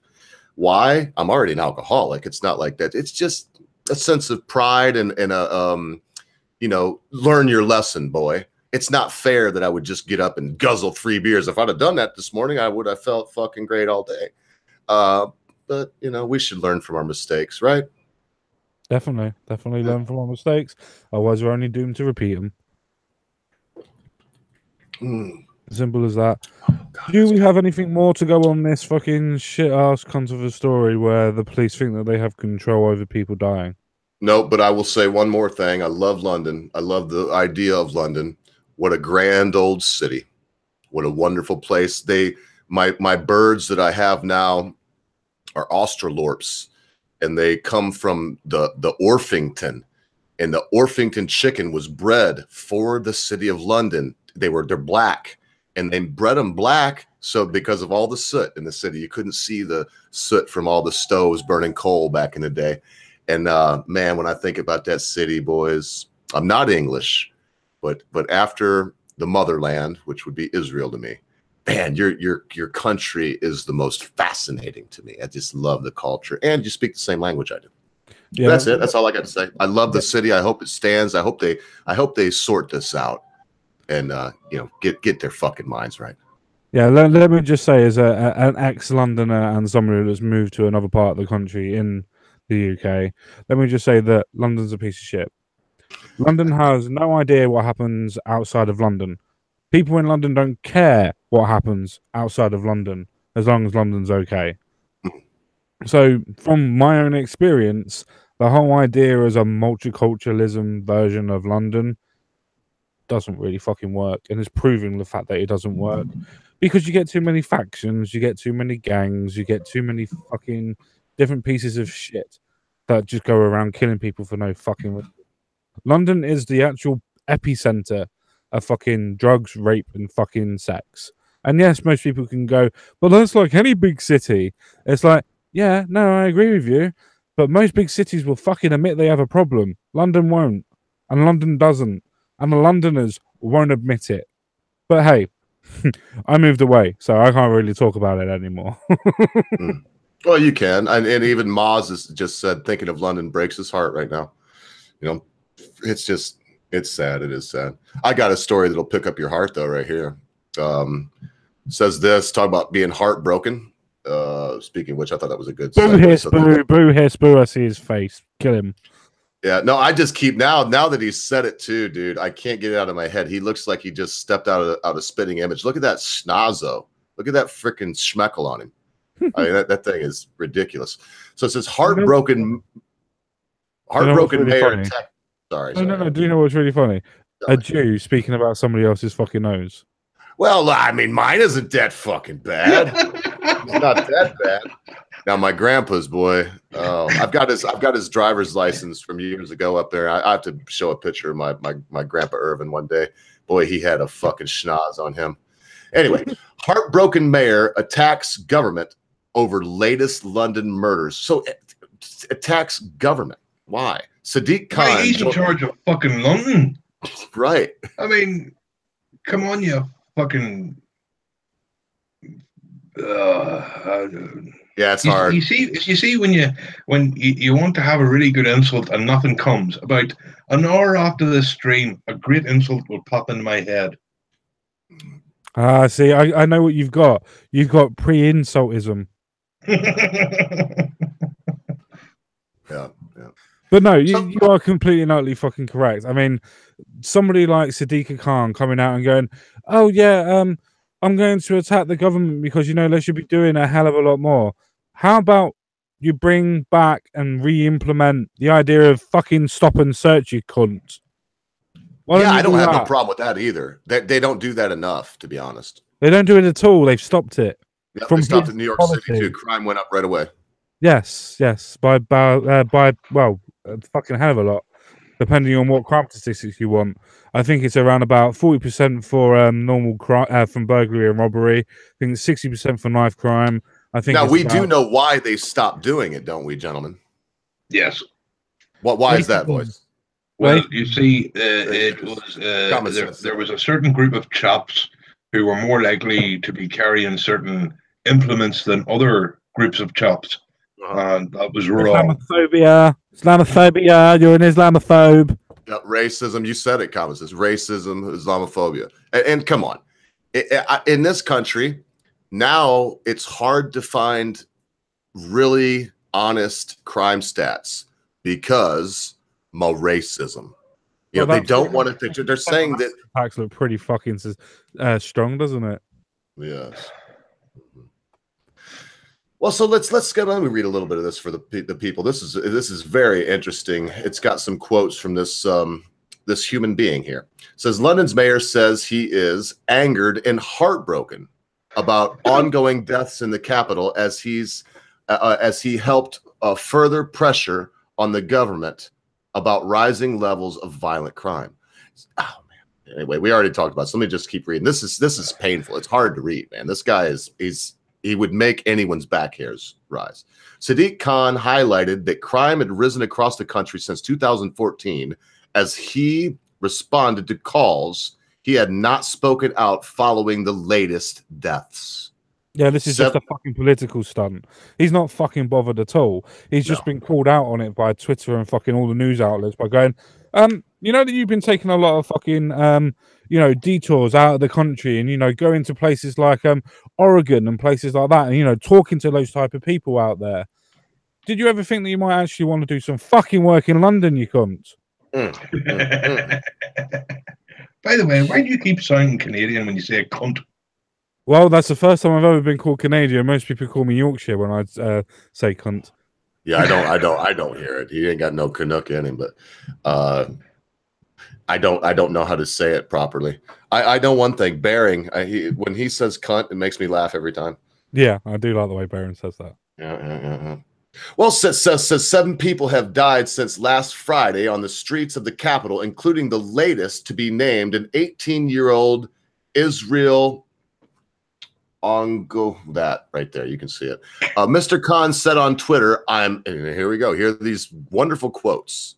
I'm angered and heartbroken by the number of violent deaths on the streets this week and this year in his bloody city. He added in an interview, 12 of those who have lost their lives this year have been teenagers.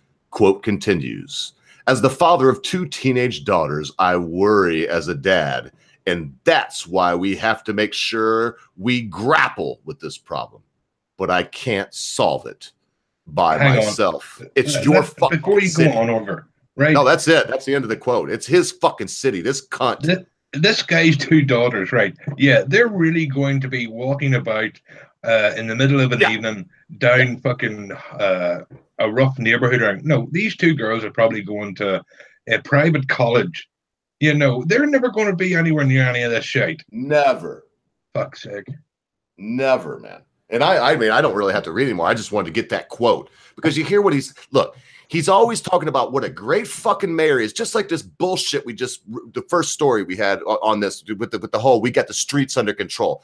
As you said, voice, what kind of bullshit would they spoon feed us? It's like we're looking right now, we're watching with our own eyes, and we can see that there's a person there with a bowl of shit. We can smell it. It's shit. And they take a spoon and they plop it in this shit and they come right at you with it like you're a baby. Bzzz, here comes the boob. Here comes the good food. And they tell you, this is really good food. This is frogwa. Enjoy it. And they're spoon feeding us shit. I don't know how else to say it. This makes me so sick. This guy that stands up and says, oh, I'm the mayor and I'm going to do this. I'm going to do it. Now he can't do it alone. Now he's talking about it's someone else's problem. This is the quintessential cunt ass cuck faggot we were talking about with the first story. This is the quintessential person that will say, oh, my kid's fat, but I'm not going to make him get up. And I bet his kids ain't fat, but I'm not going to make him get up and go. This is the kind of fool that is ruining our societies.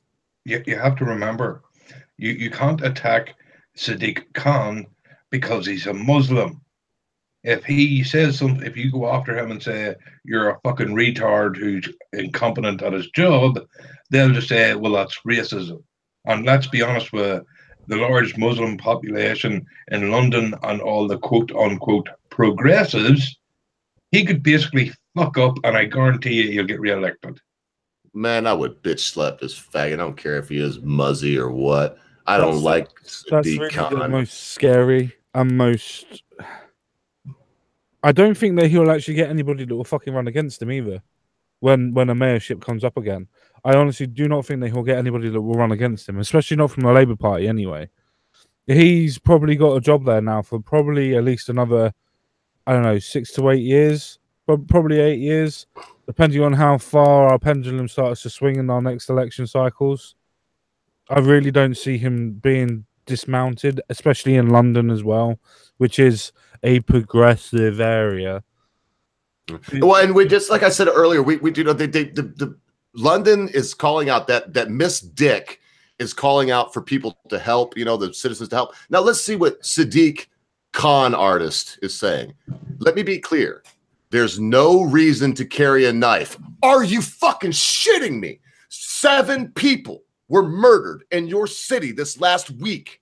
And you're saying this is the most ridiculous thing. There's no reason. Yes, there is every reason to carry a knife or some kind of weapon to defend yourself in your city. So let's carry on. To anyone who does, they will be caught and they will feel the full force of the law. 35 people have been charged for murder offensive occurring, blah, blah, blah. So boom, please help us. You got Miss Dick over here. Please help us. Please help us. Please help us. We got con artist over here. Talk about there's no reason to carry an. Are you? It's the hell. He's blaming the government. But I'll say it again. Why doesn't he? He's not blaming the government at all. The thing is with him, he's actually come out and actually started off doing this major fucking ad campaign that's gone all over the fact that he's now coming out and saying there's no need to be to own a knife, and then done this ad campaign where people have been stabbed and young kids are talking about it, saying how they've changed their lives and every fucking thing else like that. And that's the reason why he's doing it. This is his baby, so to speak, where he's doing the ad campaign and say nobody needs a knife.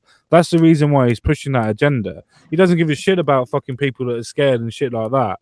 He just thinks that, somebody comes at you with a knife, you can talk them down, right?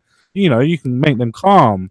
A 17, 18-year-old that's got about 4 other lads with him that wants to fucking rape you or fucking kill you, you can talk that cunt down. That's obviously what's going to happen. Any logical person is going to see that and go, yeah, just give me a minute. I'll sort this out. Yeah, you're going to fucking turn and run. You're not going to fucking sort shit out. I just don't understand how these people that are supposed to be in fucking charge, how these people that are supposed to be so fucking intelligent, that are supposed to be making fucking policies, don't look at the common sense fucking shit. And yes, pun intended again. But don't look at these fucking obvious points where, yes, you've got these groups of lads and possibly women that are going around and stabbing and shooting people, and you want people to go, yeah, we're all right, we'll sort it out ourselves.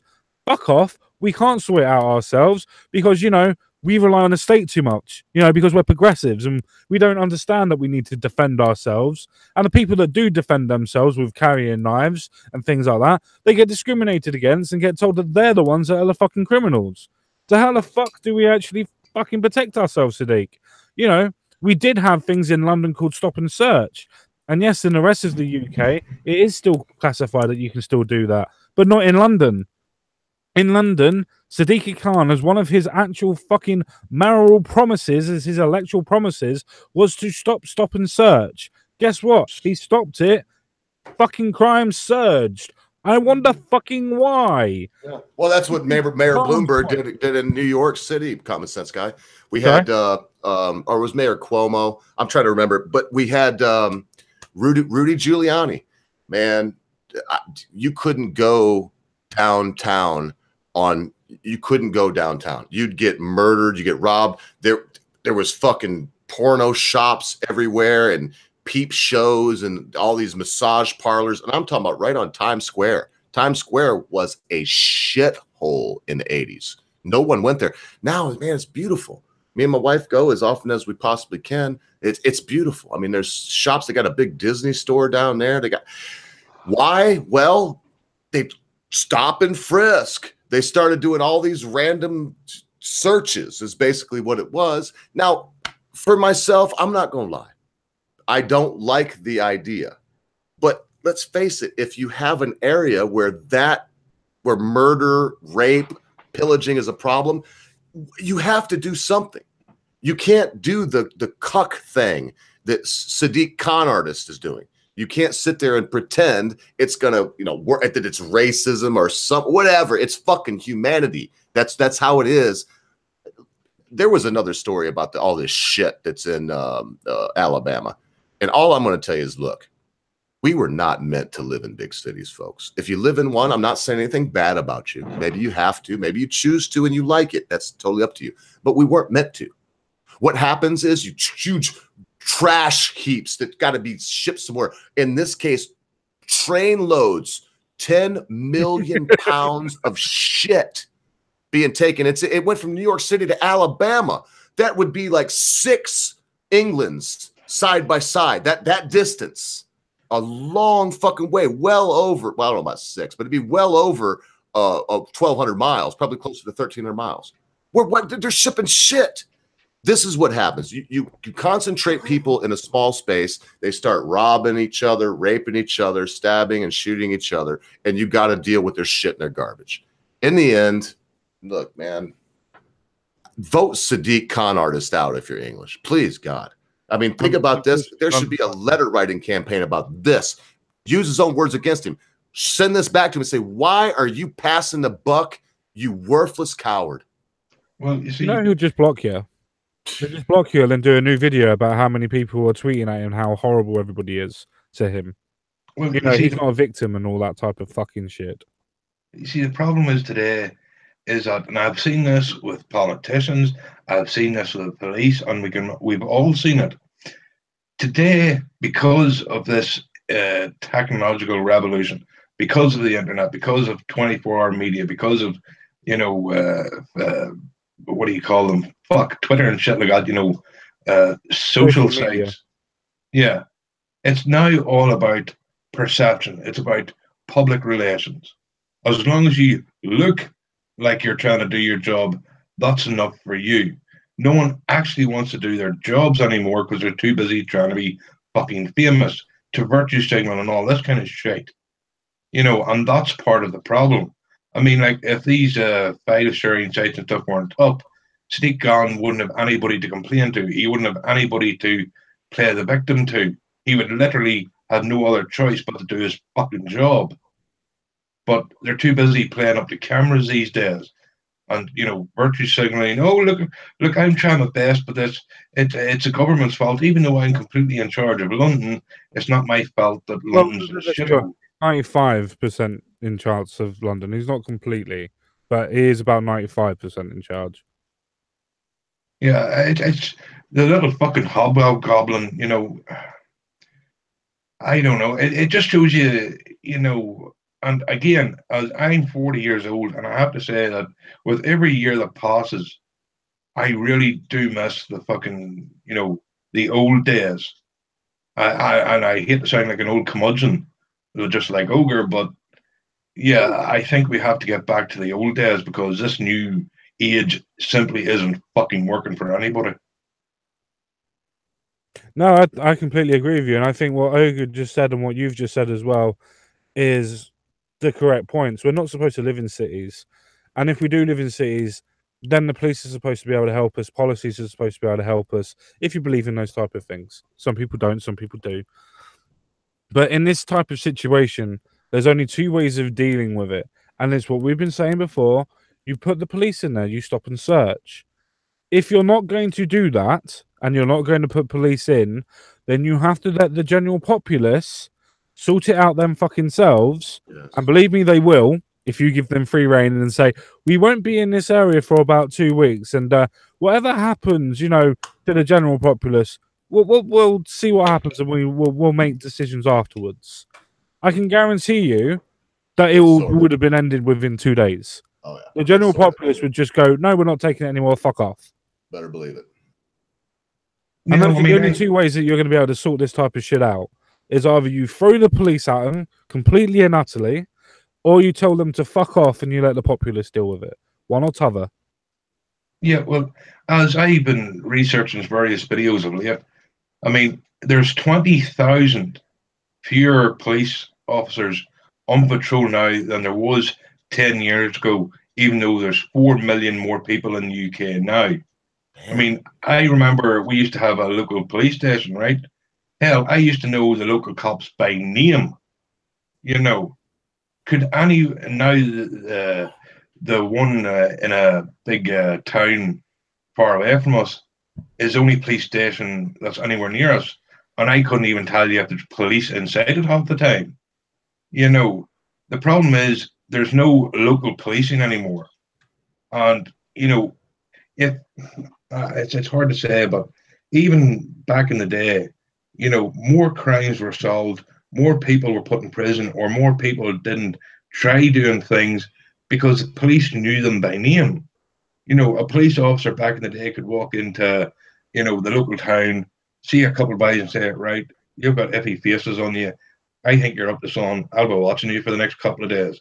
And no crime would happen because them potential criminals knew the cop was watching them, knew their names, knew their parents, you know, and it helped deter crime. But now with 20,000 less police and fewer patrols, no one knows the cops anymore. You know, the cops aren't seen as police officers these days. They're just seen as other people on the road. There's no respect given to police these days. And even though, you know, we have, you know, went after the police because of the grooming gangs, because of the Twitter nonsense, arresting people that, there is still a good portion of police who want to actually be police officers. But because the way the government has done it, because the way their leaders have done it, they have become a complete and utter joke and there's no respect for them. We have to go back to a point in time when we actually respected the police. We had fear of the police. We had fear of going to prison. There's none of that now. And it's all because of this fucking lies and propaganda of identity politics. I would disagree that it's with lies and politics. I would have to say it's more about the human rights and the lawyers of Labour when Tony Blair was in charge. It's obviously a different Labour to now, obviously. But when they were in charge, they were fighting for so much civil rights for prisoners, to making sure that they got TVs, they got workouts, they got gyms, they got more than, 4 to 6 hours outside of their cells a day. You know, all that type of shit. Now, I don't know whether they should or they shouldn't. It wasn't an argument for me to have because I wasn't around at that point. I was obviously a lot younger. I didn't give a shit about politics then. But the point was that they gave them all of them rights. So prison become a fucking joke. To the point when I remember growing up, some of the kids that I grew up with, because I grew up on quite a heavy estate when I was younger, quite a big estate as well. And most of the kids that I ended up growing up with, most of them have gone to prison. And most of them were saying to me when I was younger, I'm not going to be able to get anywhere to live or anything else like that. And I'm not going to be able to get 3 square meals. So I'm going to go to prison. I'm going to end up robbing somebody, hoping that I get caught. And I'm going to go to prison for it. So I know I'm going to be looked after. And that's the idea, that the state's going to just look after you rather than yourself. We need to teach our kids about personal responsibilities more about than the state's going to do this or the prison's going to look after you or anything else like that. Because that's the way that prison's now been portrayed. It's not been portrayed as an actual place of rehabilitation and fucking correction. It's of, oh, I can get there, I can play on my PlayStation, I can go out and have 6 hours playing pool and doing a bit of a workout and things like that. You don't have to worry so much anymore about prison, apparently, according to people on the outside. As you quite rightly said, Voice, the fear of prison's gone. And as for the fucking police, the police have become so fucking... You could say that some of them have become more of a soy boy type of fucking meme, where some of them are just so fucking stuck up their ass that they don't have any sort of form of... what would be the right word? They don't have any sort of form of being able to talk to people, being able to show what's an idea of a good crime or a bad crime, you know, as in a little bit of criminal damage, as in like accidentally breaking the light because you were playing football, doesn't mean that you have to chase them for fucking 2 hours to try and catch them, to try and get them into prison. You know, you would catch them, you would lecture them, you ask them where they live, and you take them home. You don't get policing like that anymore. That's all that is. That's the problem. You don't get that type of policing. You only get the policing now where it's a case of you do something wrong, I don't give a shit who you are, we're taking you somewhere. Yeah. But then the fucking charges get dropped, or the people are happy about it anyway. It just doesn't matter anymore. Makes me think of the Vogons. Resistance is useless. You know? You mean the Borg and resistance is futile? No, I mean the Vogons and resistance is useless, as in the Vogons from Daniel's Hitchhiker's Guide to the Galaxy and So Long and Thanks for All the Fish and all that. They were supposed to represent your government.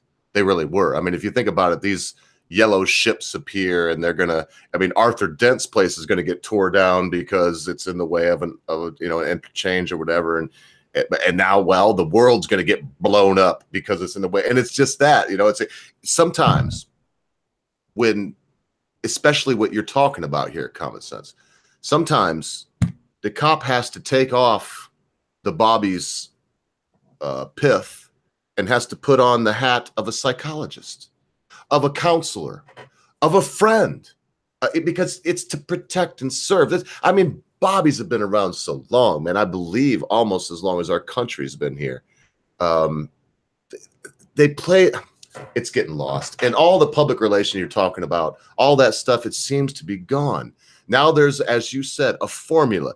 Instead of, okay, I know this kid, or I know kids like him and I want to help the community, so I'm going to grab him by the hair, get him in my face and say, "Oi, what's wrong with you, lad?" And scare the fuck out of him, drag him home, handcuffed, make him frog walk down the street all the way home, and, you know, turn him into his parents. And then, of course, you get it. But that doesn't happen anymore. Now it's like, oh no, we're going to get him into the system. I'll tell you what did shock me, though, to go back to exactly what you were talking about, common sense, is I can never relate with someone saying, I'm going to do something to go to jail, so I'll get fed or have, listen, I personally, I've been to jail. I've been to jail. My longest stretch I ever did was 74 days, man. And I was waiting trial. I was just hard-headed. I should have just paid the fucking bail and went home, but I was hard-headed. So I sat in that some bitch 74 days. And I'll tell you, now it doesn't sound like a long time. Then it was, but I personally would rather die of hunger and exposure in a fucking ditch than go to any place where someone opens the door for me, close. You got to take a shit in front of fucking blokes. You can't even fucking take a shower. Nothing. But there's a reason why for that, though, Ogre. You enjoy your freedom. I enjoy my freedom. These people that are saying that, or at least my friends at that point in time back in the day that were saying shit like that, they were coming from really broken homes and they didn't have any sort of future. Now, yes, I can go, yeah, well, boo-hoo, the system let them down. No, they let themselves down. Just because they had a bad start doesn't mean they can't fucking go anywhere. I keep on trying to pull them up and trying to tell them that. Some of them it worked for, some of them it didn't. Some of them I ended up losing as friends because of it. But that's besides the point. It's a case of those people weren't going anywhere. They knew they weren't going to be able to get off and live off of the state either because they were able-bodied. So the only thing for them in their mind is to go to prison to be looked after in prison. That was the only thing that they could think. It wasn't a career choice. It was an idea of, am I going to be homeless or am I going to go to prison? And they chose to go to prison. That's the point that I was trying to make. But with the thing with the police... With the thing with the police, I remember where I used to get my weed off of one of my old dealers where I used to live. And the police used to know whereabouts the dealer was, but never knew where the dealer was. And every time they would come around, they'd see like certain people hanging around. They would do their stop and search like they're supposed to. I mean, back then it was fucking shit. But now looking back, it was like, yeah, well, that stopped us getting weed a hell of a lot more than what we could have done. Which, whatever on that one. But they never asked us where we got anything from when they caught us. They just took it away. They never asked us. Now, I'm not trying to say that I would have grasped. I'm not saying that. But they didn't even bother to attempt it. That seems weird to me from a police officer's point of view, or even from a security officer's point of view, as that was my profession before this. I would still ask those type of questions, and I wasn't even trained as a police officer to ask questions. Surely that would have been on their mind. Okay, we found a bit of weed. We know there's a deal around here. Where did he get it from? No, we never got that. It was just a case of, right, you're either giving it to us and you're giving it all of us, or we're going to search you and we're going to arrest all of you. So what do? You give it all back to the police and you fuck off. But none of them ever asked us where it was. I don't know. Maybe it's just me. I hate the fact that things do change, but they never seem to change for the better. Man, ain't that the truth? Damn it. I don't want to be doom and gloom, but I fucking agree with that, brother. You know me. I'm Jewish. I think it's bred into us, but yeah, everything changes, but never for the fucking better, does it? Son of a bitch. Yep. Well, it's funny that you say that means of destruction. Sorry to pull up somebody from the chat again, but you'll be surprised. I'm going to be doing a video that has been sponsored by one of our very, very well-known sources and very well-known people in the chat. And I'm going to be showing you that there are a lot of corrupt police officers in the Metropolitan Police, Merseyside Police, Greater Manchester Police, and some of the shit that they've been doing. So look out for that on Monday. And as I said, thank you for somebody that wants to remain anonymous, but they know who they are, and that should be good enough for them. Yeah, and look, I'm going to address this too, since you are. I'm going to tell y'all something. When I talked about the 74 days, I was in Orange County Jail, 52nd Street in Orlando, Florida. It was hell. I was very young, but it was hell. In fact, I wasn't even old enough to drink. I think I was 19 or 20. Here in this country, we have a law that says it's illegal to inflict cruel and unusual punishment on a human being. And whereas what I'm watching right now, and listen, I'm going to tell y'all, this will probably be unpopular, but they should have televisions. They should have air conditioning. They should work out. They should get out of the cell. You get slammed in every night, man. I mean, it's the idea that, and it's cool. Voting rights. Let me just stick with the amenities right now. But to be fair, though, I know I'll answer you because you did ask. No. I don't think it's that. And I wouldn't say, I mean, even if you're in the county jail, because if you did that, you'd have to, how do they vote? You can't let them out to go to a polling station. What, you have a polling station in a fucking prison? You're asking a lot of the prison guards. And no, just no. On that part, no. Once they get out of jail, if they are out of prison, I don't care if they went there for rape, robbery, murder, whatever. Yes, the day they get out, they should be able to vote. But back to this. television, a nice, for another thing, the cots and what they make you sleep on, the blankets, they should not, they give you, this was years ago. It's worse. It's gotten worse because of people saying you got it too good. They give you, and remember, a lot of these people are in county jail awaiting trial, innocent until proven guilty, and they are treating them this way. They give you a woolen blanket. It's warm, but it's woolen, very itchy, and it's about 4.5, maybe 5 feet long. I doubt it's 5 feet. Mine was probably 4.5 feet by 4.5 feet. You can either cover your feet or you can cover your chest. You have to choose. I could go on and on and on and on and on. Am I crying? Yes, I've been through that. And these judges, these people that are saying, these citizens that are saying, oh, it should be worse. All my point will be this. They should go and do 5 days in jail. Volunteer.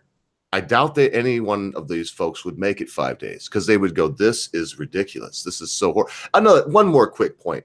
In this country now, as of about 4 years ago, 5 years ago, if you're taking a drug called Xanax, and it's prescribed by a psychiatrist or a doctor, they won't give it to you in prison. Xanax and benzodiazepines, along with alcohol, are the only two things that I know of that can kill you if you stop taking it. Now, I'm not talking about blood pressure medication, but those things aren't on the thing. Now, but they won't give it. So, man, I was in there with a cat. Oh, look, I'll keep rambling. It's cruel and unusual. And if you're going to take someone's freedom, good God, let that be enough. If you think it needs to be more, then take their life. Okay, well, I have to say, while I understand for local jails, right, you know, and stuff like that, you know, you hadn't went to trial yet. You were only a suspect. Your guilt hadn't been proven. I will agree with you to that point. But once you're found guilty and go to an actual prison, I say we should be following China's example. You know, work them. I want it to be such a fucking hell that even if you walk past an ex-con and go, jail in his ear, he shits himself. Fair enough. You know, that would be my view on it. That's actually one of the fairest arguments against what I just said that I've ever heard. Because in a county jail, it is much different. And your jails, it is much different. Most people are there awaiting trial. If they're not awaiting trial, they're there for some very small crime. Because if you're not there for a small crime, they sentence you to prison. I would say this, though. Make it a hell, but make it a hell because it was like it was here in the 40s, where the guards would beat your ass if you talk back. They'd fucking club you down. Watch Shawshank Redemption. That's not a joke. That is how prisons were ran back then. In fact, all the way up probably till modern age. In fact, it still is. Just 5-6 years ago, all these dog bite. So go ahead and do that, but make the punishment labor. Don't confine solitary confinement and absence of human touch. Boys, I'm telling you, it's cruel and unusual punishment. And whereas people have done horrible things and we want them punished, I mean, we should never want someone, in my opinion, we should never want someone punished that we're not going to kill beyond what we believe we would want ourselves punished for the same crime. Well, you all know what my position and stance is on criminality, so I'll let them die. No, I refresh my memory, common sense, because I'll probably be the odd man out here. There are certain crimes where I believe that people should just be shot, killed, and just yes, done. And most crimes, if you're doing a crime, you got to do the time, no matter what it is and where it is. Yep. In my opinion, if we've set the laws up, then you've got to do it that way. Yes. No, I love what you just said too. If you do the crime, you got to be able to do the time, and I agree. I just don't think it should be cruel and unusual. My ideal would be considered cruel and unusual anyway, because what I would do, and I would volunteer for this, I'd do like they did in the old days: chain the motherfuckers up. 5 feet in between them. Give them one of them old school weed whackers, you know, that you're playing golf. You know what I'm talking about, boys? Give them one of them and set them in front of 10 miles of hard road. And you got cops with shotguns on the back of horses going, get it up, boys. Get it up. And you run, you die. You know, and some people would consider that cruel and unusual. But at least the people would be occupied. They'd be doing something useful, and they'd have time to think and consider what they did. I'm with you though, brother. It's the death penalty is ridiculously underused. Yep, I agree with that. Before moving on to anything else, I just wanted to say to everybody, it is now 10 to 10 to the hour. So we're just coming up to the end. So obviously we're going to go the same way as we would normally go. So Voice, if you wouldn't mind going first, followed by Ogre, and then followed by me, giving our last little thoughts of the day, so to speak. So Voice, if you wouldn't mind, please continue. See, I never know what to say at this point. I mean, don't be a fucking faggot. And you see, next time, if common sense guy gives me more than 10 minutes to let me know the stream's on, I'll take a few hours, do a bit of research, and write out a nice, long, eloquent. Oh yeah. Blame it on my mate. Like I'm not supposed to be talking. Blame it on my mate though that you're not prepared. Go ahead. Let me see. Treat your friends as family. Treat your enemies as friends, and get on with your life. Just get on with your life. If anybody pisses you off, brush it off and move on. Chill out a lot. That's about it. That's all I can come up with at the minute. Yeah, cheers, mate. And white power. There you go. Damn it, the stream's fucked. Well, I don't have anything very long either because I was indulged by my two interlocutors today, and I was allowed to run off at the mouth. And you all witnessed it, so I don't have to explain what just happened. But I was allowed earlier to have my say and then some. So I'm going to try to keep this under 3 minutes instead of the allotted 5. But I would say, oh, excuse me. I put this tweet out the other day. Is manhood a thing of the past? This comes back to the whole sugar tax thing, the whole, we're too fat, whatever. Have we given up all that it is to be a man? And you can see the percentages here. Yes, 18% of the people actually said yes. But this is what was uplifting to me, folks. 64% of the people that voted on this said no.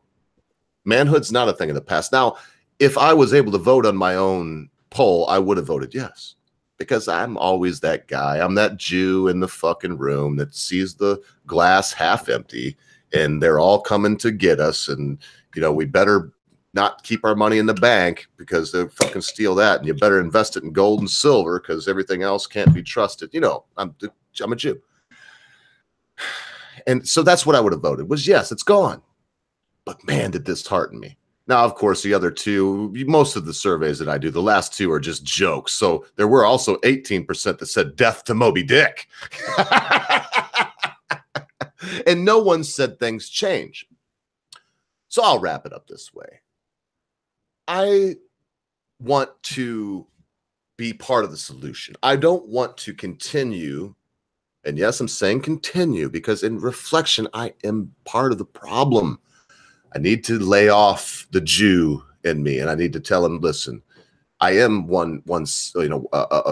my grandfather was Scottish, so I do have that little bit. I need to let that prevail. That spirit that says, that indomitable spirit that says, it's going to be better. It's going to be good. Let's have a shot of whiskey. Let's have a wee dram. Get our tipple on. Let's toast diversity. I don't mean diversity of skin color. I think y'all are following. So, to honestly wrap it up, if you're a man, be one. I don't have to tell you what that means. Every one of us knows deep down in their soul exactly what that means. Even the millennials, even this Gen Next or whatever these new kids are, they know too. They're just denying it. Let's get back to what we were. Be good to your friends and family before you know it. You're fucking gone. Thank you very much, Ogre, for that. Very, very insightful, my friend.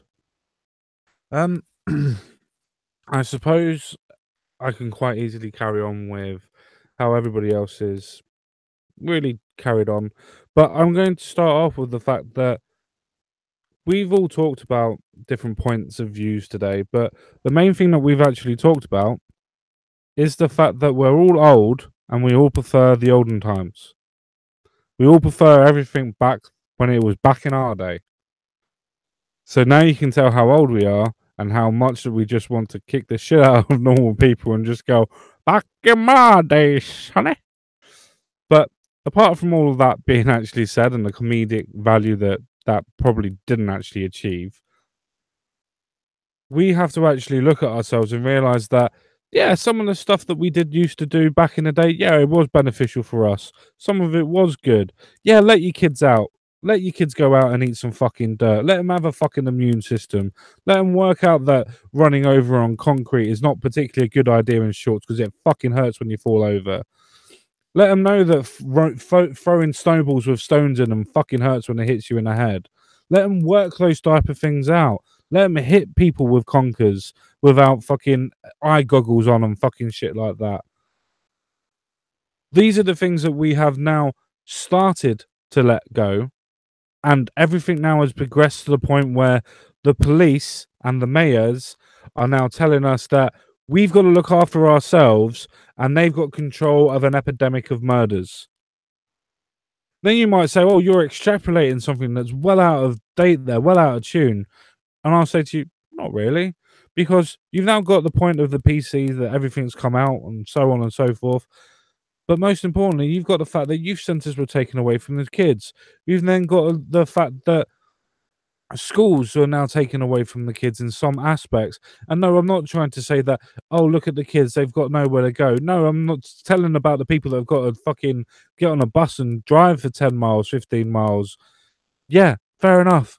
It's still a case of going to the school and everything else like that. Doesn't mean that it's a good thing, doesn't mean it's a bad thing, but it does put pressure on the kids on that. It's still the fact that we are not actually doing what our jobs are supposed to be. For IE, as I said before, with the police, they're not coming out and actually helping the community. They're arresting people. And yes, some people would go, oh yeah, but that is what the police officer is supposed to do.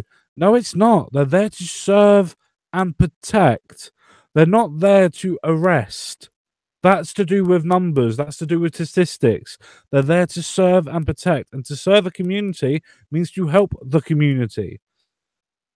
That's the reason why back in the old days, they would take your kids back and actually go to your mum and dad and go, this cunt's just been throwing stuff over the balcony to try and hit cars. You're going to have to want to do something about him, or next time we catch him, we're going to throw him away. You know, actually put the fear of God back into kids again to make him realize that there are consequences. That's another thing as well. The fact that, as well, actually, Voice actually touched on before, the fact that mums and dads don't actually discipline their kids in the same way as they used to. Nothing is the same way as it used to. And yes, you can call us all old men. And yes, you can say that we're reminiscing. But times were better back then. This isn't a case of baby boomers going, oh, but it was better back then. No, it was better in the 80s and the 90s. There was no racism in the 90s, for instance. We didn't fucking talk about it because we didn't have to. Police still did their fucking jobs. Crimes were going down. Immigration was working properly. You know, there wasn't an open gate fucking policy. Everybody had fucking borders. Things worked. As the old saying goes, if it ain't broke, don't fucking fix it. And all we've been doing is trying to fix things that already work properly. And all we've done is fucked it up more. Yeah, you could say that that's all to do with the government. You could say that's to do with the people that we voted in. But generally, it's what we decided. It's what we wanted. It's what happened. We've got to deal with it. We've got to take it on. We've got to change it. There are only certain ways of changing that. That's either moaning your tits off like I am, or getting drunk like the ogre does, or trying to get chicks like the one Voice does by asking for his numbers. He still wants you to go to his Patreon, by the way, because he needs a new fucking mic. So with that being all said, I bid you farewell. I bid you adieu. And I'll speak to you all again real soon. Bye-bye for now.